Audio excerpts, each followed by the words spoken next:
The wind that scoured the trail west carried the scent of dust and distant rain. But beneath it, clinging to the air like a shroud, was the smell of gunpowder and ruin.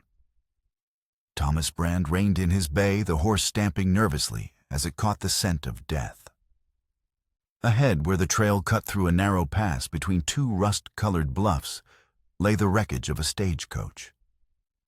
It was splintered like a matchstick, its wheels askew, its cargo strewn across the unforgiving earth. Vultures circled high overhead, patient and black against the bleached blue sky. Thomas dismounted his rifle, held loosely in one hand, his movements deliberate. He was a man who had long ago learned that haste was a fool's companion in a land that offered no second chances. The silence was profound, broken only by the keening wind and the creak of a broken axle. He saw them first, two men, their bodies twisted in the unnatural postures of violent death, their faces turned to the indifferent sun. Another lay near the coach door, a guard by the look of his worn holster. Thomas moved through the scene with a grim economy of motion, his eyes cataloging the details. This was no simple robbery. It was an ambush, brutal and efficient. The strongbox was pried open and empty, but the scattered personal effects suggested the attackers were after more than just money. Then he heard it, a sound so faint it was nearly lost in the wind, a whimper small and terrified. His gaze swept the rocks lining the pass. He followed the sound, his boots crunching softly on the gravel, until he saw them. Tucked into a shallow crevice behind a cluster of sagebrush were two girls no older than 9. They were identical, their faces streaked with dust and tears, their calico dresses torn. They clung to each other so fiercely. Their knuckles were white as if they were two halves of a whole, terrified of being split asunder. One of them, her eyes wide with a fear too old for her years, held up a trembling hand. "Please," she whispered, her voice a frayed thread of sound. "Don't hurt us." The other girl, her twin in every detail, echoed the plea, her gaze locked on the rifle in his hand. Thomas's face, a landscape carved by sun and sorrow, softened almost imperceptibly. He lowered the rifle, resting its butt on the ground. "I'm not going to hurt you," he said, his voice a low rumble, unused to the cadence of reassurance. "What are your names?" They answered in unison, a whispered harmony. "Clara, Cora." He could see the bodies of their guardians from where he stood, a man and a woman lying still beside the overturned coach. These children had seen everything. He knelt, moving slowly so as not to spook them further. "What happened here?" Clara, the one who had spoken first, pointed a trembling finger back toward the wreckage. "Bad men. They took everything." As she spoke, something glinted in the sunlight, catching Thomas's eye. Dangling from Cora's neck, half hidden in the folds of her dress, was a silver locket on a delicate chain. It was oval-shaped, etched with the design of a single wild rose. His breath caught in his throat. The world seemed to tilt, the wind fading to a dull roar in his ears. It couldn't be. He reached out a hand, his fingers hesitating just inches from the locket. "May I?" he asked, his voice strained. Cora flinched, but didn't pull away. With a touch as gentle as falling ash, Thomas lifted the locket. He turned it over. On the back, worn smooth by time, were two initials, S.B. Sarah Brand, his wife. He had given this locket to her on their wedding day a lifetime ago. He'd last seen it around her neck on the morning she and their son Daniel had taken the stage to visit her sister, the morning of the fire at the Black Creek mine, the morning his world had ended. A storm of questions crashed through him. How did this child come to possess his wife's locket? Who were they? He opened it. Inside were two miniature portraits, faded and worn. On one side was Sarah, her smile as bright and clear as he remembered it. On the other was a woman he recognized instantly as Sarah's younger sister, Eleanor, holding two infants, his nieces. The daughters of the sister Sarah had been traveling to sea. The truth struck him with the force of a physical blow. These weren't just any children. They were family, the last living pieces of his wife's world. The rescue was no longer an act of charity. It was a sacred duty, a ghost's command, from a past he could never outrun. He looked at their faces, seeing now the faint echo of Sarah in the curve of their eyes, the set of their jaws. He rose slowly, the rifle feeling heavy and useless in his hand. His own life, a long, quiet exercise in managing grief, had just been violently interrupted. "Come on," he said, his voice thick with an emotion he hadn't felt in years. "You're coming with me." He lifted them one on each arm. They were light as birds, all bone and fear. They clung to him, their small hands gripping the rough fabric of his coat, as if he were the only solid thing in a world that had just dissolved around them. He carried them to his horse, settled them in the saddle before him, and turned away from the wreckage without a backward glance.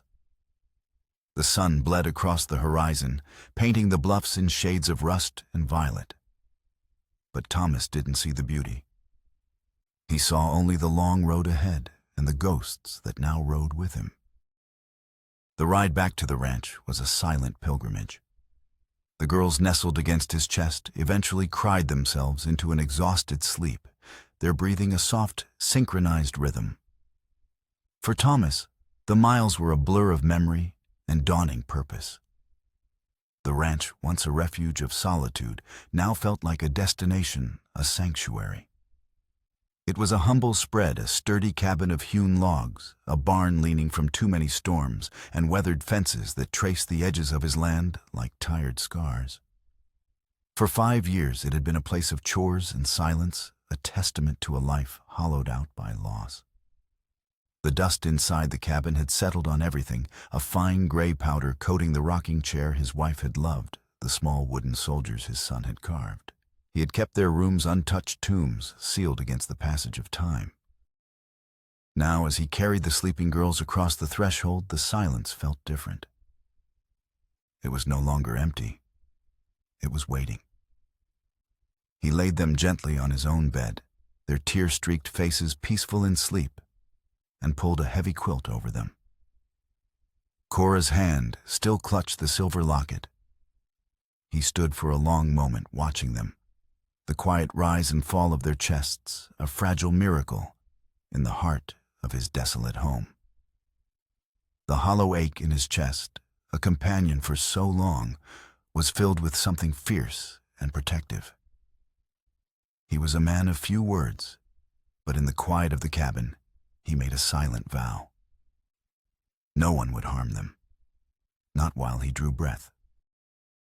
3 days later, the world came knocking. A sleek black buggy drawn by 2 perfectly matched grays rolled up the dusty track to his cabin. It was an unwelcome intrusion of polish and wealth in his rugged, sun-baked world. Thomas watched from the porch, a mug of coffee growing cold in his hand, as a man in a tailored suit stepped out. He was tall and thin, with a face that was all sharp angles, and a smile that never reached his eyes. The twins, who had been cautiously exploring the yard, froze at the sight of the stranger and scurried to stand behind Thomas, their small hands gripping the back of his shirt. "Mr. Thomas Brand?" The man asked, his voice smooth and oiled, utterly out of place against the backdrop of wind and dust. He tipped his hat, a gesture of politeness that felt like a challenge. "My name is Alistair Finch. I am an attorney representing the interests of a Mr. Silas Black of Redemption. Thomas said nothing, his gaze as hard and unyielding as the land around them. Finch's smile tightened. He produced a sheaf of documents from an elegant leather portfolio. "It has come to our attention that you are in possession of 2 wards of my client. The girls, Clara and Cora. He gestured vaguely toward the twins hiding behind Thomas. I have here legally binding guardianship papers signed and notarized, granting Mr. Black full custody. He held the papers out. Thomas didn't take them. His eyes flickered from Finch's condescending face to the fear in the girl's eyes. He could feel their trembling through the fabric of his shirt. Those papers are ink, Mr. Finch. Thomas said, his voice low and flat. I'm blood. They're my wife's kin.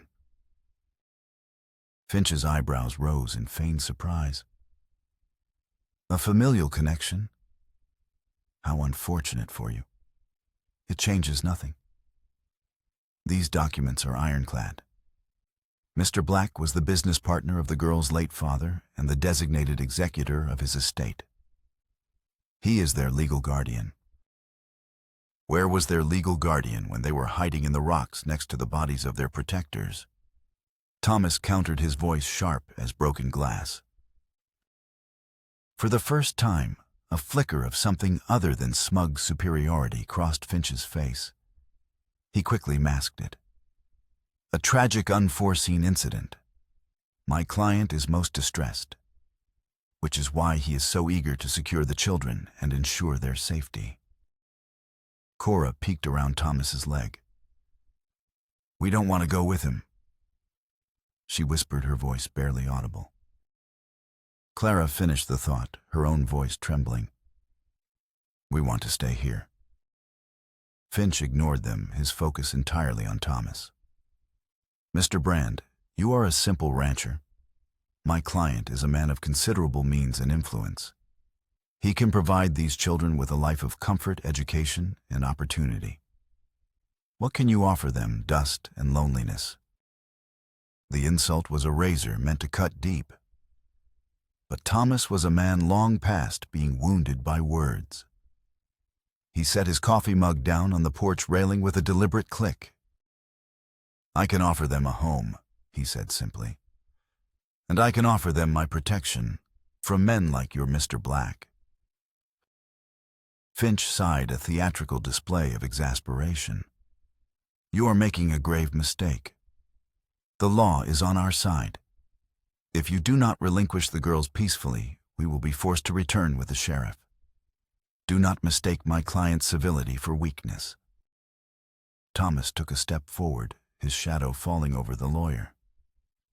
He was not a large man, but he was forged from hardship, and his presence carried an undeniable weight. And you tell Mr. Silas Black not to mistake my patience for surrender.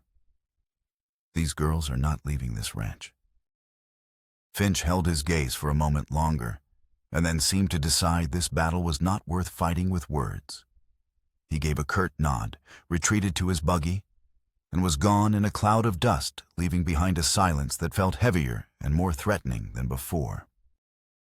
Clara tugged on his sleeve. Is he coming back? Thomas looked down at their anxious faces. He placed a rough, calloused hand on each of their heads. Yes, he said, his voice grim. But we'll be ready. That night, he didn't sleep. He sat in his wife's rocking chair, a shotgun across his lap, watching the moonlit plains and waiting for the storm he knew was coming. The storm arrived 2 nights later, not with thunder and lightning, but with the muffled thud of hooves on soft earth. Thomas was awake, sitting on the porch in the deep dark, the shotgun resting across his lap. He'd known they wouldn't wait for the law. Men like Silas Black bought the law. They didn't rely on it. He saw them first as moving shadows against the starlit horizon. 4 riders fanned out, approaching the ranch from the north to avoid the main track. They moved with a quiet confidence that spoke of ugly work done many times before. Inside, the twins were asleep, their breathing the only sound in the cabin, besides the faint crackle of dying embers in the hearth. He had to end this before it ever reached the door. He slipped off the porch, melting into the deeper darkness alongside the cabin wall. He knew every rock, every dip in the terrain, every whisper of the wind across this land. It was his home, and tonight It would be his fortress. The riders dismounted near the fence line, tethering their horses in a small copse of cottonwoods. They moved on foot, now silent wraiths armed with clubs and rope-knot guns. Their orders were clear: take the girls and do it quietly. Thomas weighted his heart, a slow, steady drum against his ribs. He let them get closer, let their arrogance be their guide. The first man, a burly shape with broad shoulders, reached the woodpile near the side of the cabin. Thomas stepped from the shadows, a ghost in the moonlight. The man grunted in surprise, turning just as the butt of Thomas's shotgun slammed into his jaw. He went down without a sound, a sack of loose bones. The others heard the muffled thud. "Jed," one of them whispered into the dark. Thomas didn't give them time to regroup. He moved along the fence, using the stacks of hay and the watering trough as cover. Another man was creeping toward the front porch. Thomas kicked a loose stone, sending it skittering across the yard. The man froze, turning toward the sound, his silhouette perfectly framed against the pale dust. It was all the opening Thomas needed. He lunged, driving his shoulder into the man's midsection. The air rushed out of him in a whoosh, and Thomas brought the barrel of the shotgun down hard across the back of his neck. 2 down, 2 to go. The remaining men were panicked now, their quiet confidence shattered. "Show yourself, Brand," one of them hissed, finally drawing his pistol. The fool. A gunshot would wake the girls and bring the whole world down on them. The fourth man, smarter than the rest, had circled around toward the barn. He carried a flask of oil and a bundle of rags. Thomas's blood ran cold. This wasn't just an abduction, it was a warning. If they couldn't have the girls, they would burn him out. He left the man with the pistol to his panic and sprinted for the barn. The fourth man was already splashing oil against the old dry wood. Thomas didn't shout. He didn't hesitate. He closed the distance in 3 long strides and swung the shotgun like a club. The stock connected with the man's temple with a sickening crack. The oil flask shattered, its contents soaking into the dirt. Suddenly a shot rang out, and the third man, having seen the movement, had fired blindly into the dark. The bullet tore through the fleshy part of Thomas's left arm, a searing line of fire. He grunted, stumbling back, the pain sharp and immediate. The gunman saw his chance and charged forward, pistol raised. Thomas grit his teeth against the pain. He didn't have time to aim the shotgun. As the man closed in, Thomas dropped low, sweeping his leg out. The man tripped, sprawling forward. Thomas was on him in an instant, his good hand clamping around the man's wrist, twisting until the pistol fell from his grasp. He drove his fist into the man's face once, twice, a brutal and efficient end to the fight.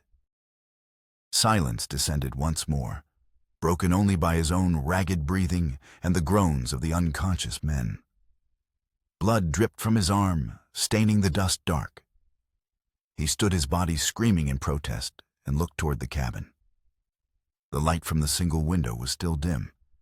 The gunshot hadn't woken them. Thank God.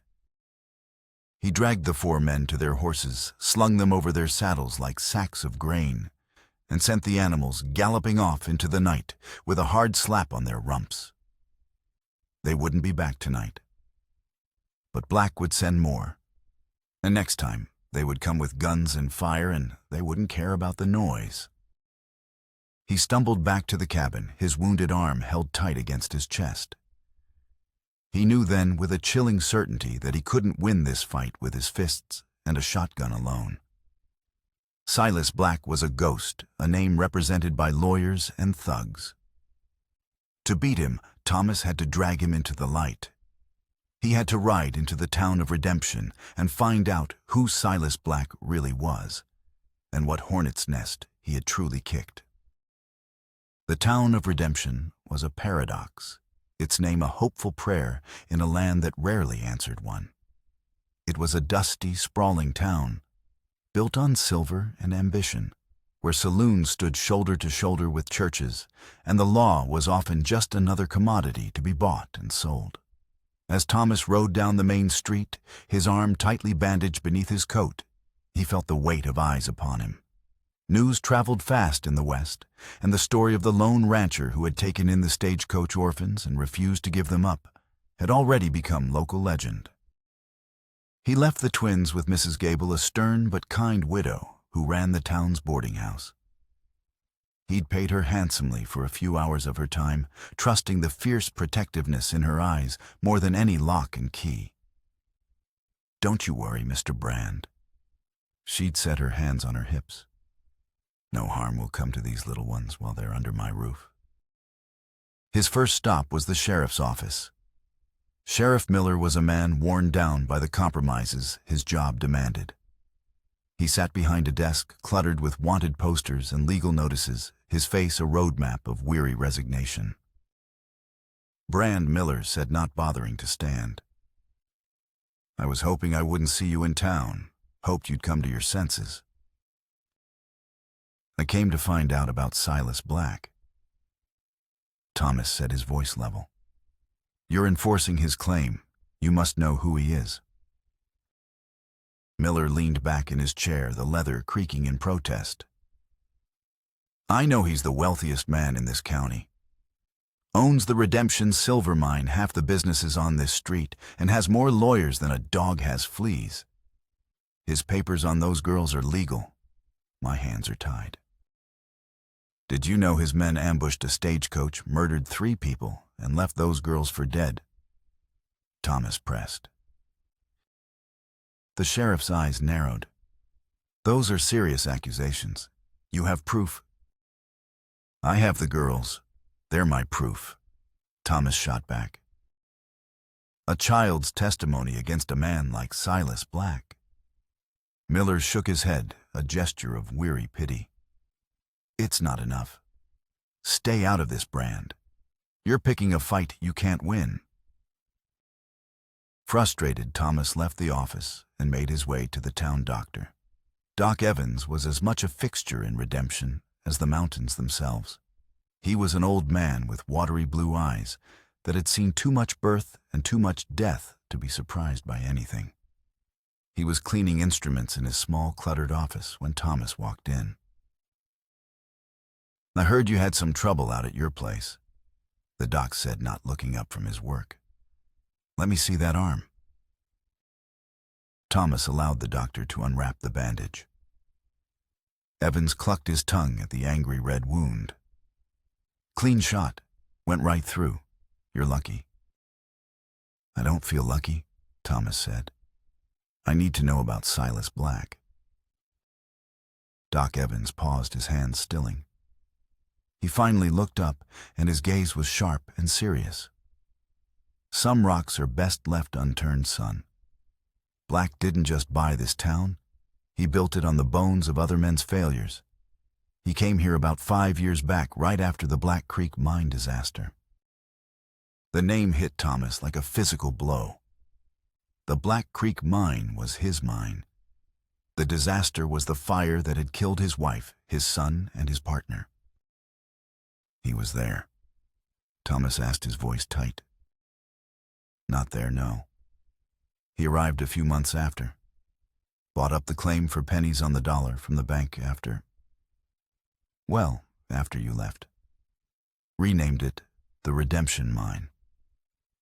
Struck a new vein of silver a year later and has been printing money ever since. He's a pillar of the community, they say. Donates to the church funds, the town celebrations." The doctor leaned closer, his voice dropping to a conspiratorial whisper. "But I've patched up men who've crossed him. Men who end up with broken bones and selective memory loss. He's a man who gets what he wants. And right now, it seems he wants those girls." A cold dread began to seep into Thomas's bones. This was no longer a random act of greed. Black's arrival in Redemption, his purchase of the mine, his claim on his wife's nieces, it was all connected, a web spun around the single greatest tragedy of his life. As he left the doctor's office, the setting sun cast long shadows down the street, making the town look like a set of jagged teeth. He felt a new kind of urgency. He wasn't just fighting for the girl's future, he was fighting a ghost from his own past. On his way back to the boarding house, he passed the land office. A thought struck him. He went inside and asked the clerk for the original claim records for the Black Creek mine. The clerk, a young man with a green eye shade, grumbled, but eventually produced a dusty ledger.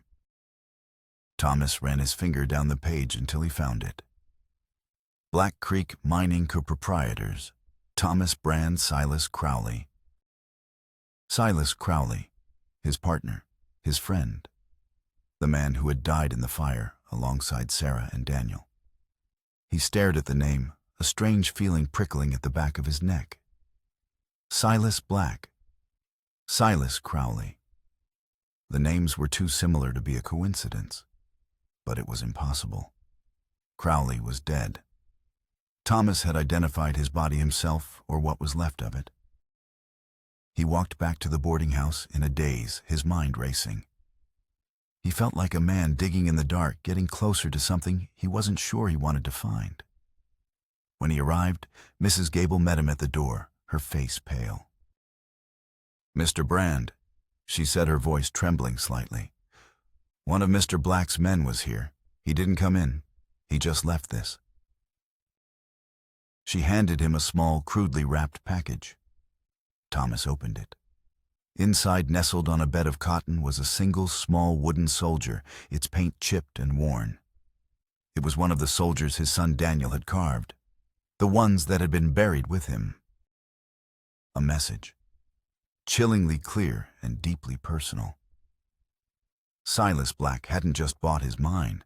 He hadn't just laid claim to his family. He had desecrated his son's grave. The fight was no longer about protection. It was about retribution. That night, back at the ranch, the quiet felt suffocating. The twins were subdued, their earlier spark of curiosity in town extinguished by the looming threat. They stayed close, their hands always linked, whispering to each other in the corner, while Thomas paced the cabin floor like a caged animal. The wooden soldier sat on the mantelpiece, a silent accusation. He knew he couldn't protect them by staying here waiting for the next attack. Black's campaign was escalating from physical intimidation to psychological warfare.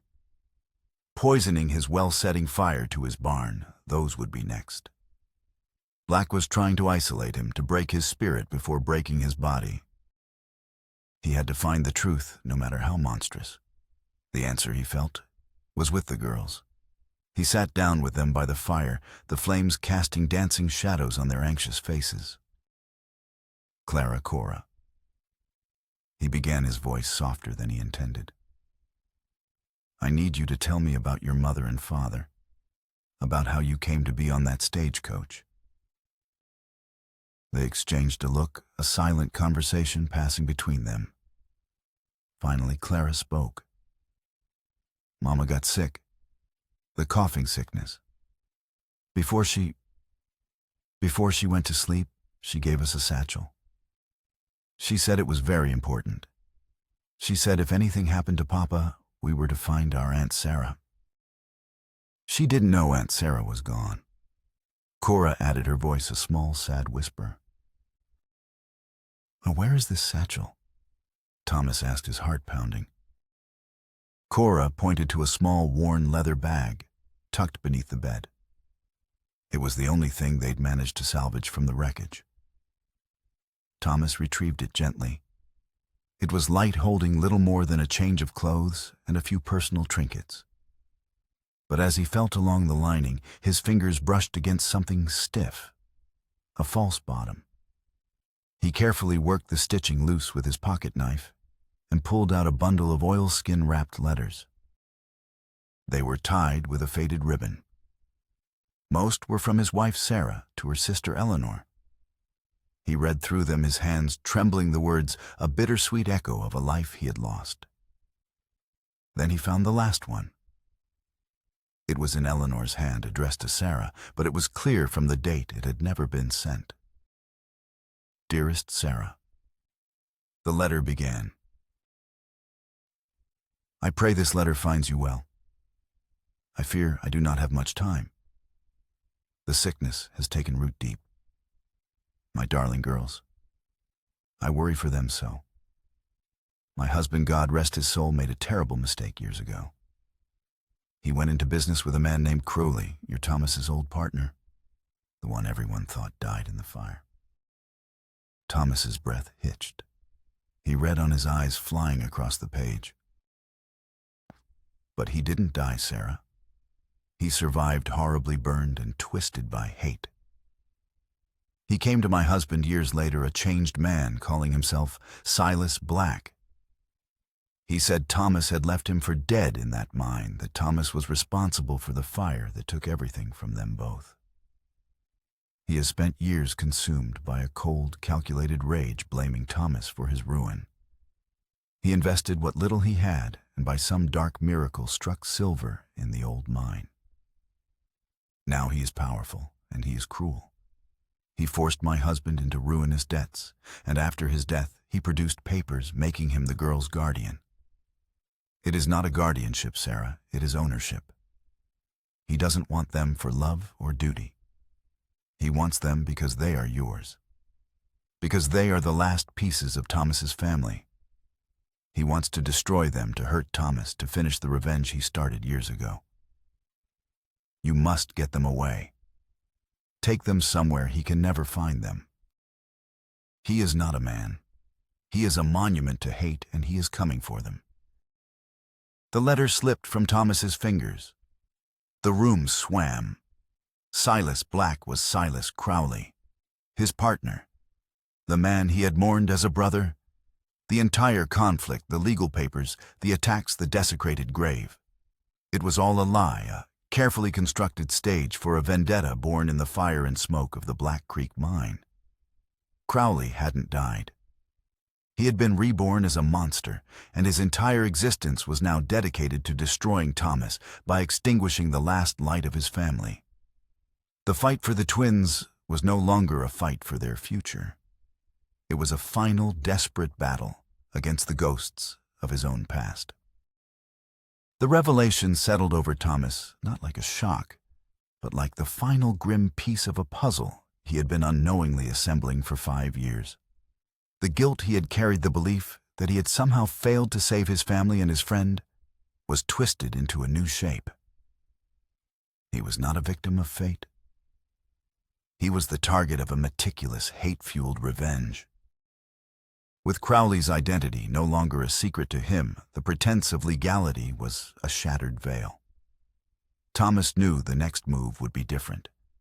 Crowley would no longer hide behind lawyers and proxies. He would come with the full force of his power. He was right.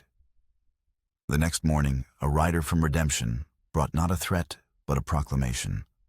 A wanted poster nailed to his fence post. Thomas's own face, crudely drawn, stared back at him. Wanted for kidnapping and obstruction of justice. $500, dead or alive. Signed by Sheriff Miller, but the words were pure Crowley. He had been branded an outlaw. Crowley had used his influence to turn the entire county against him. The law was no longer a shield for the wicked. It was a sword aimed at his throat. Sheriff Miller, a man bound by his badge, would now be forced to hunt him. He was a fugitive on his own land. What does it say? Clara asked, her small face tight with worry, as she and Cora stood on the porch behind him. Thomas tore the poster from the post, crumpling it in his fist. It says we're going to have to be smarter than they are. He spent the day preparing not for a defense, but for a war of attrition. He couldn't stay at the ranch. It was the first place Miller's posse would look. He packed supplies, water-dried meat, ammunition into saddlebags. He explained to the girls in simple, direct terms what was happening. Crowley has told the law that I stole you, he said, kneeling before them. They're going to come here to take you from me. so we can't be here when they arrive." Cora's lip trembled. "Are we running away?" "No," Thomas said, his voice firm. "We're choosing our own ground. We are not running. We are preparing." Their bond, forged in terror and tempered by loyalty, now became his greatest asset. They worked as a seamless team, and their codependence a source of incredible strength. As he saddled the horses, Clara stood watch, her sharp eyes scanning the horizon. When he checked his rifle, Cora was there, silently handing him cartridges from the box. They moved without words, and their shared thoughts a current running between them. They gathered their few belongings, their mother's letters now wrapped securely in oilskin and tucked deep inside Thomas's coat, a talisman and a testament. Just as the sun began to dip below the bluffs, Clara gave a sharp whisper. "Riders, coming from the east." The posse, Sheriff Miller at its head. "It's time," Thomas said. He led them not toward the open plains, but up into the rocky hills behind the ranch, a maze of canyons and cliffs that he knew better than the lines on his own hand. They left their horses behind in a hidden box canyon with enough water and forage for days. On foot they could move where horses couldn't follow. For the next few days they lived like ghosts. They moved by night, rested by day in caves and under rocky overhangs. Thomas taught them how to walk, without leaving a clear trail, how to find water, how to listen to the language of the wind and the birds. The twins, far from being a burden, were resilient. Their shared strength was a quiet, powerful force. When one was tired, the other would hold her hand and whisper stories. When Thomas's wound began to ache, they would silently redress the bandage with strips torn from their own petticoats, their small hands surprisingly gentle and sure. They never complained. Their only fear was separation, and as long as they were together with him, they were unbreakable. One evening, huddled around a small, smokeless fire in a deep crevice, Cora looked at Thomas, her expression serious. "He wants to split us," she stated, not as a question, but as a fact. Clara nodded, her gaze equally intense. "That's why he's doing this, because he knows it's the worst thing in the world. He won't succeed." Thomas promised, the firelight catching the hard lines of his face. The posse scoured the plains below, a frustrating and fruitless search. But Crowley was not a patient man. The intimidation escalated. One afternoon, they watched from a high perch as a pillar of smoke rose from the direction of the ranch. Crowley's men were burning his hayfields, destroying his winter feed, trying to ensure that even if he survived, he would have nothing to return to. Thomas felt a hot surge of rage, but he held it in check. Let him burn the grass, he thought. The land would recover. What mattered were the two lives beside him. The true test came a few days later. They were low on water and had to risk a trip to a spring at the base of the hills. As they approached, they heard voices. Two of Miller's deputies were watering their horses. Thomas pulled the girls back his hand, signaling for silence. They were trapped. But the twins reacted instantly. Without a word to each other, Clara slipped away, circling around through the rocks. A moment later, a small landslide of pebbles clattered down a cliff face 100 yards to the north. "What was that?" one deputy asked, drawing his pistol. "Probably just a coyote," the other said, but he was already moving toward the sound, cautious. While they were distracted, Thomas, with Cora's hand in his, slipped down to the spring, filled their canteens, and was gone before the deputies realized they had been duped. Clara rejoined them minutes later, her face flushed with a mixture of fear and pride. They had worked as one, their instincts perfectly in sync. That night, Thomas knew they couldn't hide forever. Crowley would not give up. He would eventually find them. The final confrontation was inevitable. He had to end this not by running, but by facing the monster he had helped create. "We're going back," he told the twins as the moon rose over the canyon. They looked at him, their eyes trusting. "Back to the ranch?" Clara asked. "Yes," Thomas said. "Crowley wants a final battle. We're going to give him one. On our terms. On our ground." He was no longer just a protector. He was a hunter. And he was going home to set a trap for a ghost. The sky turned the color of a fresh bruise, a churning mass of gray and purple clouds rolling in from the north. The wind picked up, howling through the canyons, carrying with it the gritty taste of sand. A storm was coming, a real one this time, born of nature's fury, not man's. It was the perfect cover. They traveled back to the ranch under the cloak of the rising gale, the wind scouring their tracks from the earth as soon as they were made. The homestead was a wounded animal. The hayfields were scorched black, the barn a skeletal ruin of charred timbers, and the cabin itself was pockmarked with bullet holes. But it was still standing. It was still home. Thomas settled the girls inside, barricading the door and windows. "No matter what you hear," he said, his voice low and intense, "you stay here. You stay together." They nodded, their faces pale but resolute. They huddled by the cold hearth, their hands clasped, a silent two-person bastion against the coming chaos. Thomas didn't wait on the porch. He went out into the storm. The wind was a physical force now whipping sand into the air until it was a blinding, stinging veil. Visibility dropped to mere feet. This was his ground, and the storm was his ally. He knew every inch of this land, while Crowley's men would be blind and disoriented. He didn't have to wait long. Through the roaring wind, he heard the strained whinny of horses and the shouts of men. Crowley had arrived, his private army in tow, riding straight into the teeth of the gale. They were dark shapes moving through the swirling sand, disorganized and vulnerable. Thomas fired from the cover of the ruined barn, the rifle shot swallowed almost instantly by the storm. A rider cried out and fell.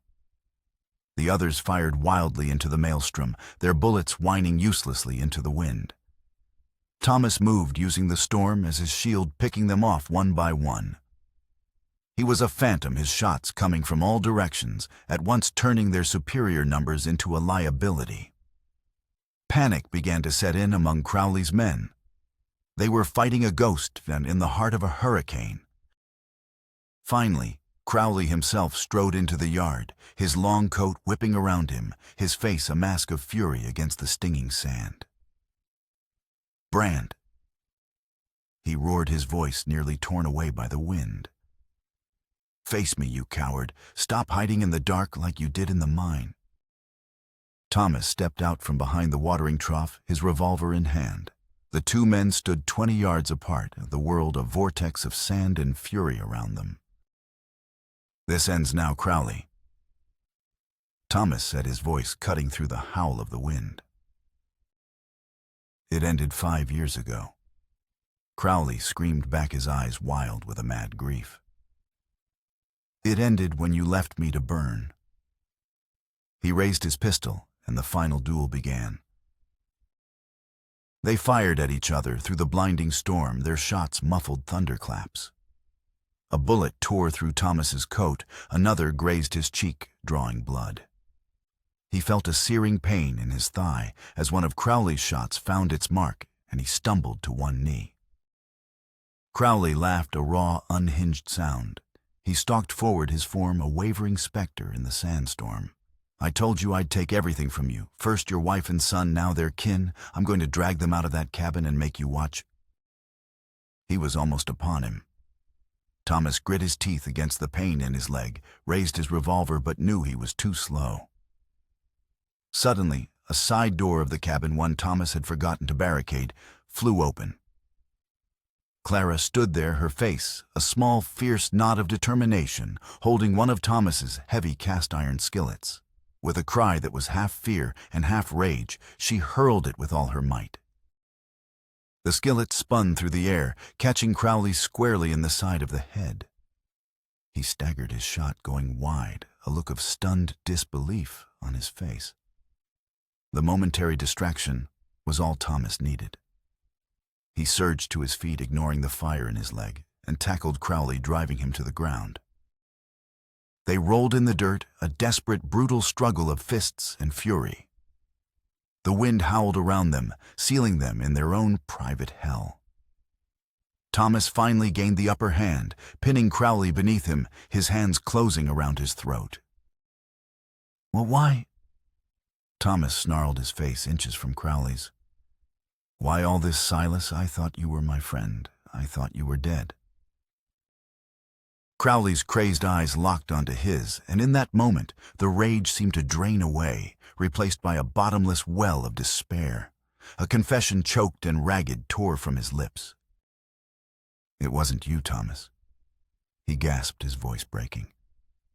"The fire, it wasn't you. It was me." Thomas froze, his grip slackening. "We were arguing." Crowley choked out tears mixing with the sand on his face. "About shoring up the west tunnel. You said it was too dangerous. I called you a coward. I was angry. I threw a lantern against the wall. I didn't mean to. It went up so fast. The timbers. Sarah. Daniel." His words dissolved into a raw, guttural sob of a man who had been living with an unbearable truth for 5 years.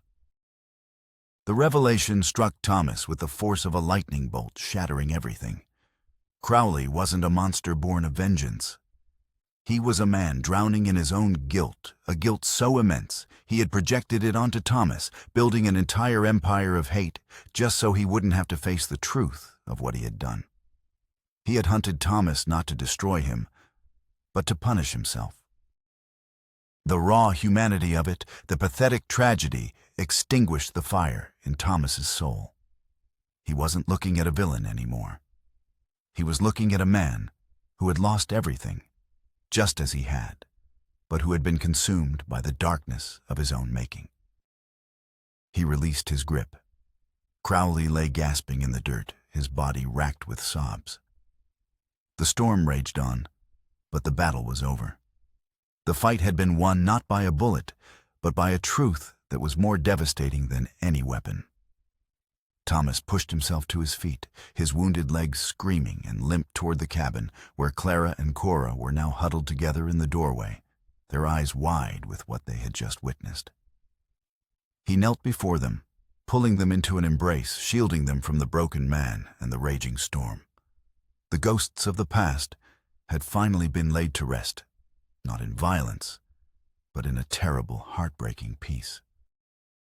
As dawn broke, the sandstorm blew itself out, leaving behind a world scoured clean. The sky was a pale, fragile blue, and a profound silence had settled over the ranch. The aftermath of the battle was stark against the calm morning light. The last of Crowley's men had fled in the storm, leaving their leader, a broken man, weeping in the dirt. Sheriff Miller and 2 deputies rode in not long after sunrise. They found Thomas on the porch, his leg roughly bandaged, tending to a small cut on Clara's cheek. Cora stood beside her, a silent, watchful guardian. Crowley was sitting slumped against the watering trough, his face vacant, the fight gone from him. "Brand," the sheriff said, dismounting. He looked from the exhausted rancher to the defeated mining baron, his gaze taking in the story the scene told. One of his deputies, a young man with a conscience, had ridden back to town in the night, confessing that Crowley had lied, that the kidnapping charges were a fabrication. "It's over, Miller," Thomas said, his voice weary. There was no triumph in it, only the deep ache of resolution. The sheriff nodded slowly. He helped Crowley to his feet. The man who had terrorized a county offered no resistance. He was a hollow shell, his vendetta collapsed under the weight of his own confession. As they led him away, he didn't look back. Thomas, with the girls at his side, watched them go. When they were gone, he finally tended to himself, cleaning his wounds with the quiet, efficient help of the twins. The three of them moved through the wreckage of the ranch, a silent, weary team. There was so much to do, so much to rebuild. But for the first time, the work didn't feel like a chore. It felt like a beginning. Later that day, Thomas limped up the small hill that overlooked the cabin. Two simple wooden crosses stood there, marking the graves of his wife and son. He had not visited them in years, the guilt and grief a wall he could not breach. Now he stood before them, the wind tugging at his shirt, and finally spoke. "Sarah," he began, his voice rough with unshed tears. "I was wrong. I carried the blame for so long. But it wasn't my fault. And it wasn't his, not really. It was just a tragedy." He paused, looking back down at the cabin where Clara and Cora were sweeping the porch, their small forms moving in perfect synchrony. "I have family again," he whispered. "Your sister's girls. They're brave and they're strong. Just like you. I'll take care of them. I promise." He felt a sense of peace settle over him, a quiet acceptance that had eluded him for 5 long years. He was no longer a man defined by what he had lost, but by what he had found. Months passed. The seasons turned. The scars on the land began to heal. With the help of a few neighbors who now knew the truth, Thomas rebuilt the barn stronger than before. He mended the fences, and his herd slowly recovered, grazed peacefully in the fields. The bullet holes in the cabin were patched, the wood sanded smooth until they were just faint memories. He formally adopted Clara and Cora, the papers signed not by a slick lawyer in a dusty town, but by a circuit judge who had heard their story and smiled with genuine warmth. The cabin was no longer a place of silence. It was filled with the soft murmur of the girls' chatter, the occasional burst of laughter, and the steady, quiet rhythm of a family finding its footing. They learned to live with their scars, and the three of them, a tapestry of healed wounds. Thomas taught them to ride and to read. They taught him how to smile again. One clear, cold morning in early spring, Thomas walked back up the hill to the graves. In his hand, he held the silver locket, its surface polished and bright. He had kept it safe, a link between his past and his present. With a gentle reverence, he hung it over the arm of Sarah's wooden cross, where it glinted in the new sun, the wild rose catching the light. It was an offering, a bridge away of joining the woman he had loved with the children he had grown to love. His past was not a thing to be buried, but a foundation upon which his future was now built. He turned and walked back down the hill toward the cabin. On the porch, Clara and Cora were waiting for him, their faces turned toward the sunrise. They had a home. They had each other. They would never be split. He stood between them, putting an arm around each of their shoulders, and together, the three of them watched the light spread across the land, ready to face a new day.